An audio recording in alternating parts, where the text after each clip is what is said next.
વડોદરામાંથી મહત્વના સમાચાર મળી રહ્યા છે। વડોદરાના નવાયાર્ડ વિસ્તારમાંથી પિસ્તોલની સાથે બેની ધરપકડ કરવામાં આવી છે।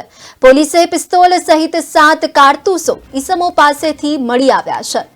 ઈસમો હુમલો કરવાના ઈરાદે વિસ્તારમાં ઘૂસ્યા હોવાનું પણ સામે આવ્યું છે। બંને ઈસમોને પિસ્તોલની સાથે પોલીસે દબોચી લીધા। પોલીસે બંને ઈસમોની ધરપકડ કરીને વધુ તપાસ હાથ ધરી છે। સંસ્કારી નગરી વડોદરામાંથી વધુ વિગતો મળી રહી છે। નવાયાર્ડ વિસ્તારમાંથી પોલીસે તન્મય જાદવ અને સની સિંઘ નામના 2 ઈસમોને લાયસન્સ વિનાની પિસ્તોલની સાથે ઝડપી પાડ્યા હતા। પોલીસે પિસ્તોલ સહિત 7 કારતૂસો ઈસમો પાસેથી મળી આવ્યા હતા। ઈસમો પિસ્તોલની સાથે હુમલો કરવા નવાયાર્ડ વિસ્તારમાં પહોંચ્યા હતા, જ્યાં બંનેને પિસ્તોલની સાથે પોલીસે દબોચી લીધા। વડોદરામાંથી વધુ વિગતો મળી રહી છે। વડોદરાના નવાયાર્ડ વિસ્તારમાંથી પોલીસે તન્મય જાદવ અને સની સિંઘ નામના 2 આરોપીઓને લાયસન્સ વિનાની પિસ્તોલની સાથે રંગે હાથ ઝડપી લીધા છે।